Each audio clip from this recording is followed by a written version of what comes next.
In the suburbs of Sydney, in the close-knit community of Manly, Keli Lane was the girl everyone seemed to know. She was blonde, athletic, popular, and talented enough to represent her state in water polo. To friends, neighbors, and teammates, she embodied the golden girl image. She was the kind of young woman parents trusted, the one other girls admired, and the one boys wanted to date. But behind the carefully polished exterior, Keli Lane was living a double life. She was a master at compartmentalizing, concealing things even from those closest to her.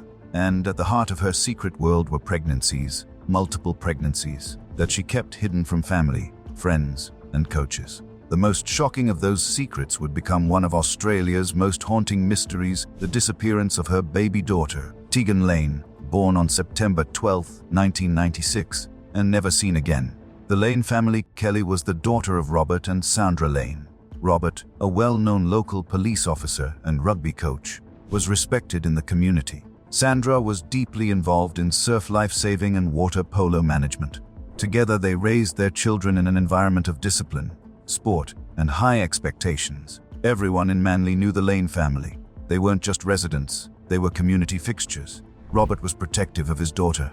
Some young men joked about the risks of dating the copper's girl. Sandra was more intimidating still, known for her sharp manner and determination. From the outside, Keli grew up in a stable, supportive household. She was loved, given opportunities, and encouraged to succeed. But there were cracks beneath the surface. The family wasn't one for deep conversations. They weren't the kind to sit down and talk through problems. Appearances mattered, and the Lane household, like the wider Manly community, had a culture of secrecy. You kept your head up, your smile bright, and your troubles private. A sporting star, Keli shone in sports from a young age. She had a natural athleticism and energy that made her stand out at school carnivals and local competitions. Teachers and coaches noticed her grit and determination, qualities that helped her thrive in the demanding world of water polo. Water polo was not a gentle game. Beneath the water, players clawed, kicked, and grappled with each other. It required resilience, fearlessness, and a certain ruthlessness. Keli, though not the most technically gifted player, had those traits in abundance. She became known for her toughness, for never backing down, and for her loyalty to her team. By her late teens, Keli had represented New South Wales and was seen as part of the next generation of talent in the sport. The water polo world was its own bubble, competitive, insular, and hard drinking. It was a culture of playing hard and partying harder, with plenty of gossip but little willingness to intervene in someone else's personal life. That environment gave Keli both visibility and cover. Everyone knew her name, but nobody looked too closely when she disappeared for a few days, skipped training, or wrapped herself in a towel instead of parading around the pool deck. Secrets and lies. Keli Lane's first serious relationship came in her late teens with a young man named Aaron Tyak. By his account, Keli was his first true love. She was magnetic, confident, and affectionate, and he adored her. But even in that relationship, Keli kept secrets. One day, Keli told Aaron she was pregnant. He was stunned. She had been on the pill, and neither of them had expected it. They were young, barely out of school, with no means to support a child. Together, they made the painful decision to terminate the pregnancy. Aaron remembered driving her to the ferry in Manly, knowing what she was going to do. When she returned, she was devastated, weeping uncontrollably in his arms. The experience scarred her, but it did not stop a pattern from forming. Not long after, Keli fell pregnant again, and this time she didn't even tell Aaron. Records would later reveal that she underwent a late-term termination at around 20 weeks, a procedure that left her physically unwell and emotionally shaken. She confided in no one, sought no counseling, and carried on as if nothing had happened. It was a turning point. From then on, secrecy became her default. Pregnancies would come and go, and Keli Lane would conceal them with astonishing skill. The pregnancies nobody knew about. Between 1992 and 1999, Keli Lane experienced 5 known pregnancies. 2 ended in terminations, including the late-term abortion in 1994. 3 resulted in live births. 2 of those children were placed for adoption through official channels. 1, baby Tegan, vanished. What made the situation even more baffling was how she concealed these pregnancies. Friends, coaches, teammates, even her parents claimed they had no idea. She continued training and competing in water polo, often in swimsuits that left little to the imagination. Some teammates whispered suspicions, pointing to her fuller figure or her habit of sliding into the pool rather than diving. But nobody confronted her. Manly was a community where gossip thrived, but confrontation was rare, and Keli knew how to deflect questions with charm, confidence, and lies. The first adoption in March 1995. Keli gave birth to a daughter at Balmain Hospital. She was just 19 years old. Teammates had noticed her disappearing during a water polo competition, and rumors spread that she had been pregnant. Hospital records show that Keli arrived late one evening, in labor, accompanied briefly by a boyfriend who left before the birth. She gave birth to a healthy baby girl. But Keli's focus was not on motherhood. She had arranged for the child to be adopted, a process handled through official agencies. For months, she saw the baby occasionally as the adoption was formalized, but she told no friends and kept the secret even from her parents. On her 20th birthday, just days after giving birth, she left the hospital on a day pass, attended a family dinner, and returned the next morning. Her parents had no idea she had just delivered a baby. To them, it was just another birthday. The secrecy was astonishing.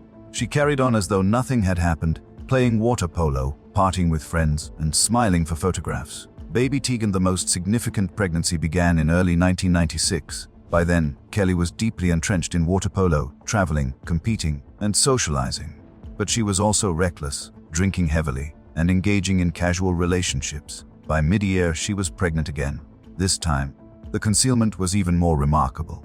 Photographs from her 21st birthday party in mid-1996 show Keli slim, dressed in fashionable clothes, laughing with friends. Yet she was already around 4 months pregnant. Teammates later admitted they suspected, but Keli's behavior, drinking, playing sport, acting carefree, seemed to contradict their suspicions. On September 12, 1996, Keli gave birth to a healthy baby girl at Auburn Hospital in Sydney. She named the child Tegan Lane. What happened next is the heart of the mystery. According to Keli, she left the hospital just hours after the birth and handed Tegan over to the baby's biological father, a man she named as Andrew Morris, or sometimes Andrew Norris. She claimed Andrew and his mother met her at the hospital and willingly took custody of Tegan. She insisted she believed her daughter was safe and raised by her father. But police later discovered that no man by that name, matching her description, existed. There was no trace of him in hospital records, birth registrations, or anywhere else. Neither Andrew nor Mel, a woman Keli once described as his partner, ever came forward. Keli returned to her life almost immediately. The very next day, she attended a wedding, dressed in white, smiling in photos, looking carefree. No one suspected she had given birth just 48 hours earlier. From that day forward, baby Tegan was never seen again. The lies begin to unravel. For years, the secret of Tegan's existence remained hidden. Keli went on with her life. She continued to play water polo, teach at schools, and date men. She later gave birth again in 1999 to a baby boy.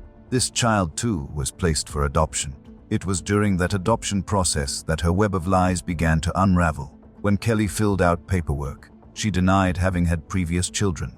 But records from hospitals told a different story. Staff at the adoption agency, suspicious, passed the case to Department of Community Services.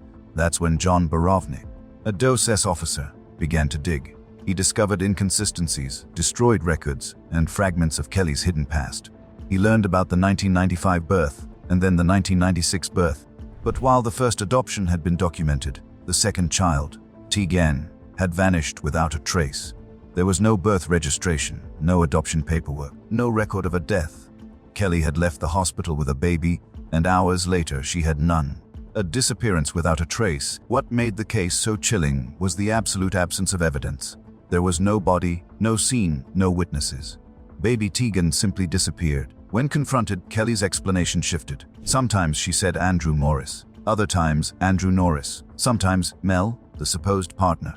The details changed, and investigators quickly realized her story was riddled with inconsistencies. But Keli stuck to it. Even when accused, even when prosecuted, she maintained that she had handed her daughter to her father, that Tegan was alive and raised elsewhere. To her supporters, it was a sign of a woman wrongfully convicted, punished for secrecy and lies rather than for murder. To her detractors, it was the ultimate manipulation, the act of a narcissist who had lied so often she could no longer distinguish truth from fiction. the Golden Girl's fall. The contrast was stark. On one side was Keli Lane, the manly Golden Girl, athlete, teacher, daughter of respected parents, beloved by friends. On the other was Keli Lane, the secretive young woman who concealed pregnancies, abandoned children, and lied compulsively. How could the two versions coexist? How could a girl photographed laughing at parties also be hiding the disappearance of her newborn daughter? The truth was that Keli had become an expert in compartmentalization. She boxed away her emotions, her traumas, and her lies, presenting whatever face each situation demanded. To her teammates, she was bubbly and fun. To her parents, she was dutiful and respectful. To her lovers, she was affectionate and adventurous. But behind the mask, she was managing a secret that would eventually destroy her life. The mystery begins by the time the authorities realized a child was missing. It had been 3 years since Tegan's birth. The trail was cold, the evidence thin, and the lies thick. Investigators faced a haunting question: what happened to baby Tegan? Did Keli give her to someone, as she claimed? Did Tegan die accidentally? Or was she killed deliberately? Her tiny life ended within hours of birth. There were no answers. Only questions, lies, and a mystery that would grip Australia for decades. And at the center of it all was Keli Lane, the Golden Girl who lived a double life, and the mother of a baby who vanished without a trace. When Keli Lane walked out of Auburn Hospital in September 1996, she carried her newborn daughter, Tegan, in her arms. Within hours, the baby was gone, not adopted, not officially handed over, and never seen again. For years, nobody outside of the hospital staff even knew the child existed. There was no birth registration, no adoption file, and no death certificate.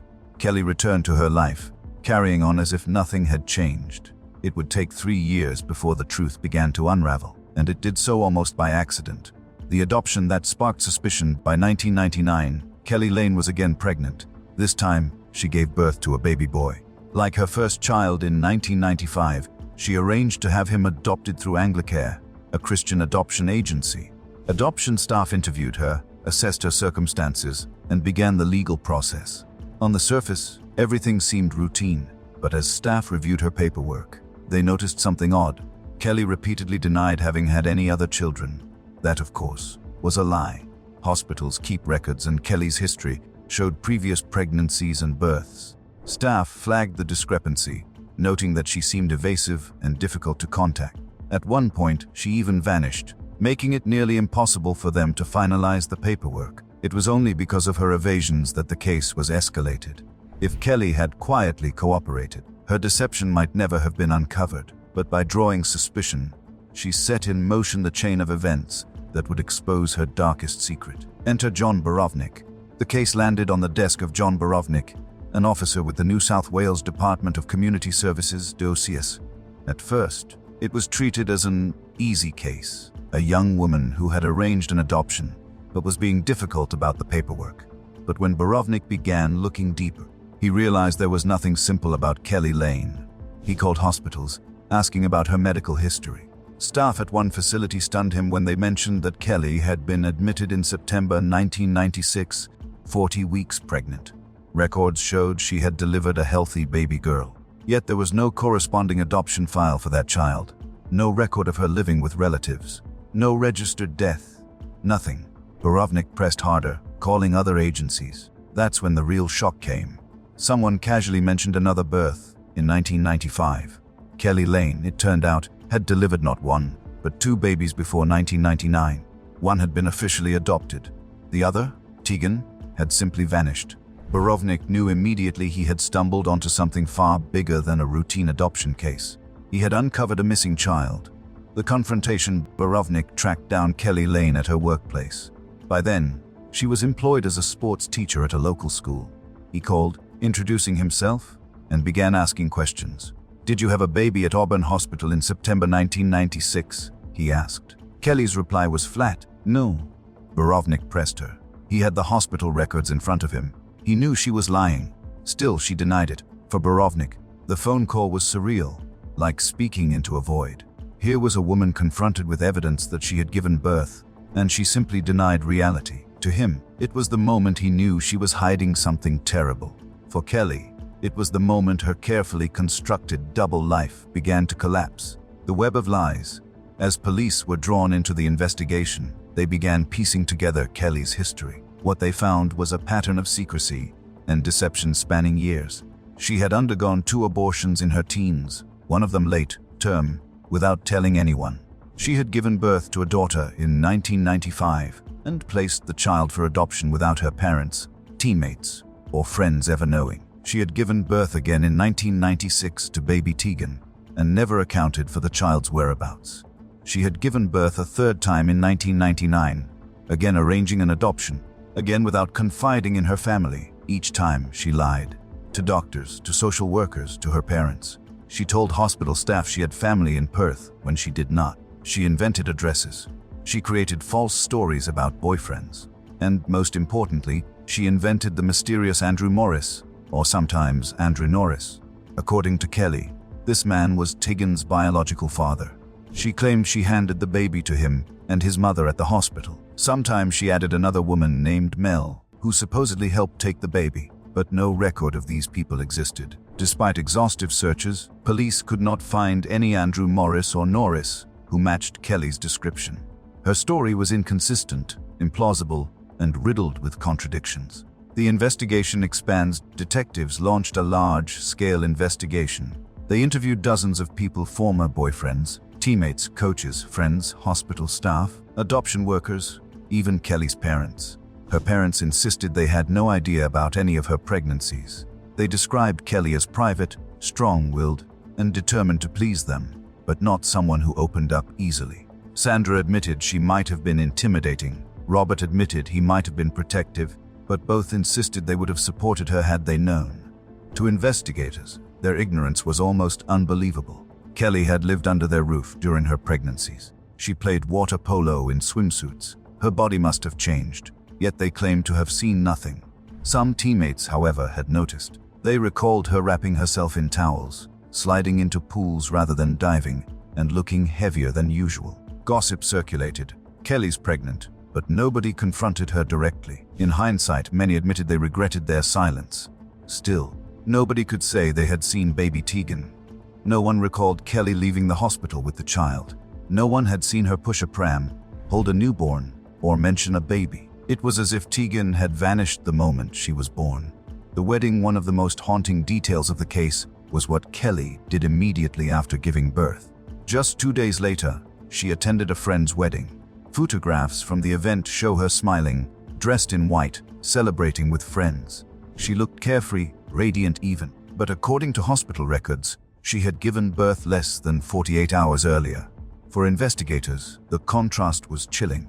How could a woman attend a wedding, laughing and drinking, while her newborn daughter's whereabouts were unknown? The image of Keli in white became symbolic, the golden girl mask firmly in place, concealing the darkest of secrets. The search for Tegan, police tried to trace every possible lead. They searched for adoption records, hoping Tegan had been given away informally. They checked hospitals, foster agencies, and welfare databases. Nothing. They chased down every Andrew Morris and Andrew Norris in New South Wales, looking for a connection to Keli. None fit. Some had never heard of her. Others were too old, too young, or lived nowhere near Auburn Hospital in 1996. The trail was blank. Without a body, without a paper trail, and without a witness, the case was almost impossible. But investigators refused to give up. They built a case based on lies. If Keli lied about pregnancies, if she lied about adoptions, if she lied about fathers, could she also be lying about Tegan's fate? Keli Lane under scrutiny. As the investigation dragged on, Keli Lane came under increasing scrutiny. The media began reporting on the case, labeling her the golden girl turned baby killer. She maintained her innocence. She insisted she had not harmed Tegan. She claimed her daughter was alive, raised by her father, somewhere unknown to her. She said she wanted nothing more than for Tegan, now an adult, to come forward and prove her innocence. But the lies stacked against her.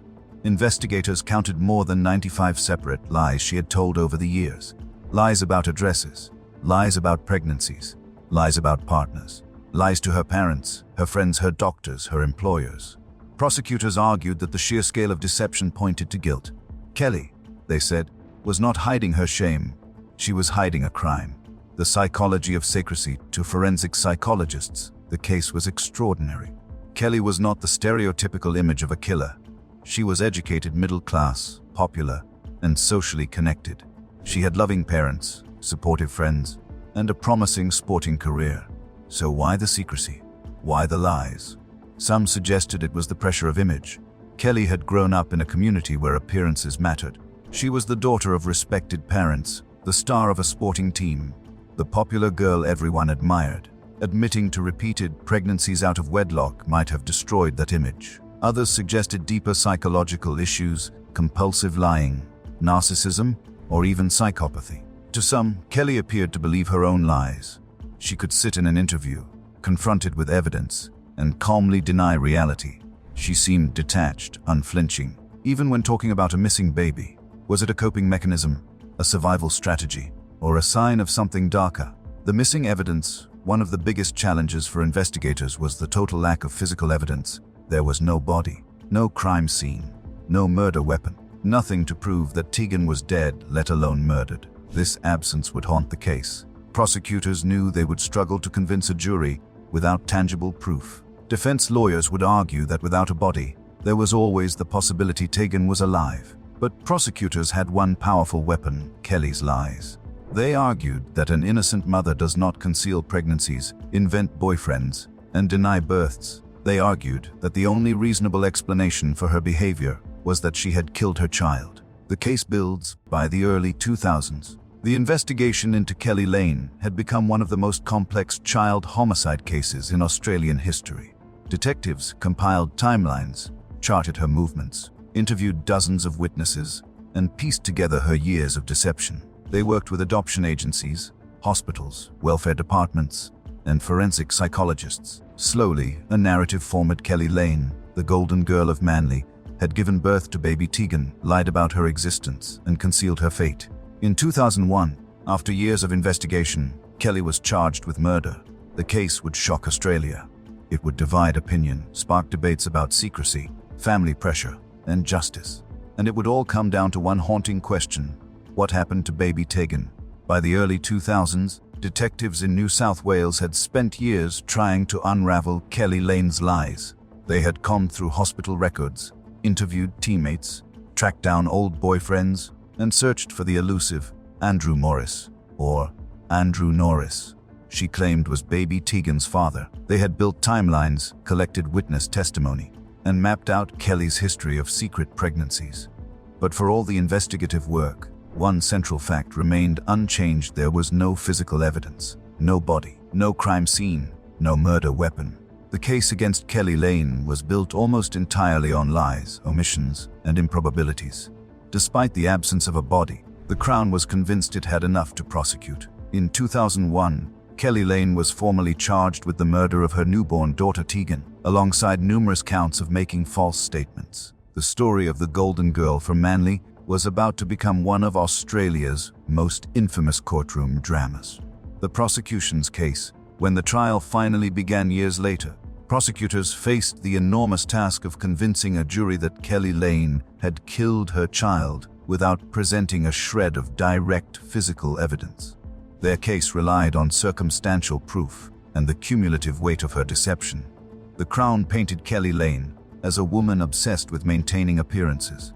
They argued that she was terrified of her parents, ashamed of her multiple pregnancies, and determined to protect her glamorous, carefree image. She had navigated 2 previous pregnancies by arranging abortions, and later 2 more by organizing adoptions.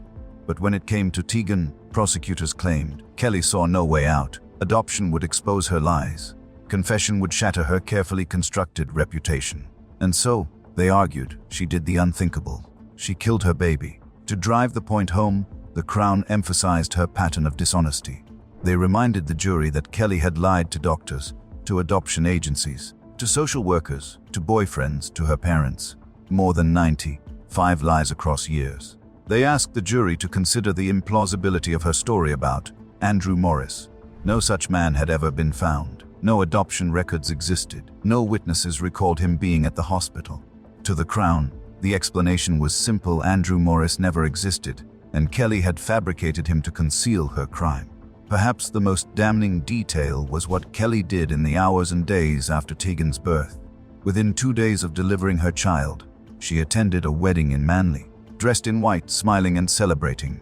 To prosecutors, this was evidence of callousness. A mother so determined to erase her child that she carried on as though nothing had happened. Keli's defense team faced a daunting task.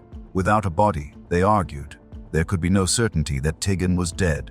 For all the speculation, they insisted, it was possible the baby had been handed to someone else. They pointed to the complete lack of physical evidence tying Keli to a crime.